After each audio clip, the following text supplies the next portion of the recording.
Good morning to you. Meteorologist Matthew East here in the Weather on the One's Forecast Center. This is the Friday, October 30th edition here of the Carolina Weather Video, and we still have that blockbuster storm system really affecting a lot of folks in the nation's midsection, and that weakening system will press into our area as we go through this upcoming weekend. Here's the 500 millibar chart.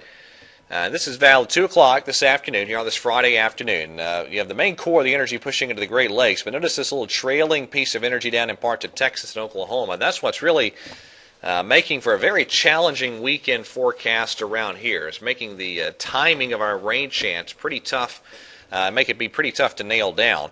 Now let's talk about what's happened with this system. This is a look back at the severe weather reports from the past 24 hours. Several tornado reports in northwestern Louisiana and southern Arkansas, and a number of wind damage reports as well. So that's the severe weather side of the system. And flooding has been a big problem. All of these counties you see from parts of Iowa and Illinois down through the Gulf Coast. Those are all some type of flood watch or warning, and there's numerous flood warnings in effect this morning. And then you get back into the cold air, and yeah, these are winter storm and even blizzard warnings. Blizzard warnings, in effect, for northeastern Colorado and northwestern parts of Kansas for a lot of blowing snow as winds kick up 35, 40 miles an hour today.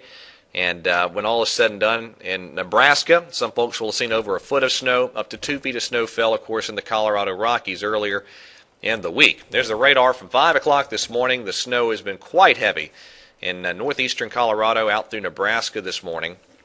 And then look at all this rain, all the way from the Great Lakes down through the Gulf Coast region there of Texas and Louisiana.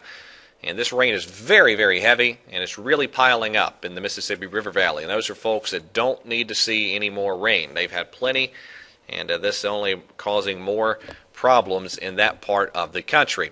So flooding a threat in that area today. Severe weather a threat mainly in Mississippi today, as that dynamic storm system slowly presses eastward. All right, here's how things shape up across the country today. This is a look at the GFS, one of the American computer models.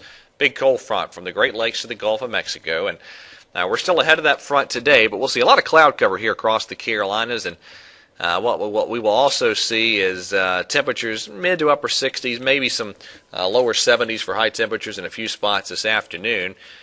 And a good bit of cloud cover, certainly more clouds than sun today. Now here comes the tricky part of the forecast, and this is 8 o'clock Saturday evening. Of course, a lot of folks with the trick-or-treating plans. The kids want to get out and do the trick-or-treating tomorrow evening.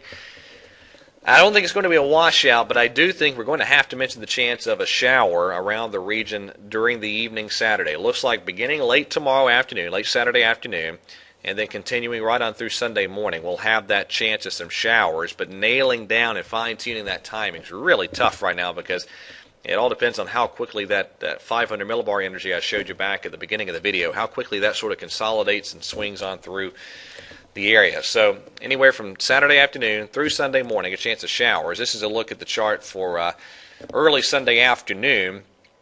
And the GFS tries to develop a little area of low pressure there close to the coast, and it keeps some rain chances in through Sunday morning. And actually, the Canadian model keeps rain in central North Carolina right on into Monday, as it really stalls out that storm system as it presses through. So a challenging weekend forecast. But one thing does look fairly sure.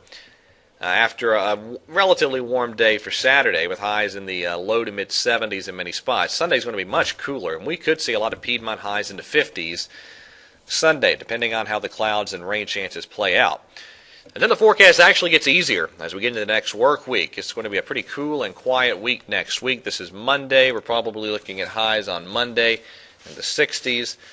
Same deal Tuesday, and then another reinforcing shot of some chillier air set to move in as the week unfolds. Probably some lows in the 30s again by the middle part of next week.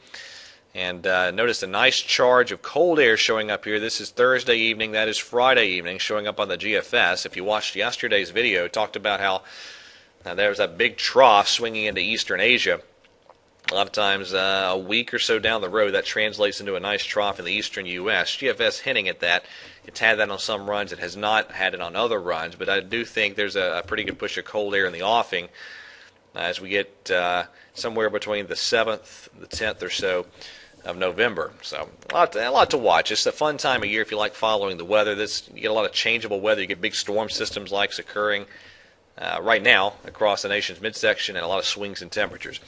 All right, that's it for today's edition of the Carolina Weather Video. Hey, don't forget, daylight saving time comes to an end this weekend. Need to set those clocks back 1 hour before heading off to bed on Saturday night.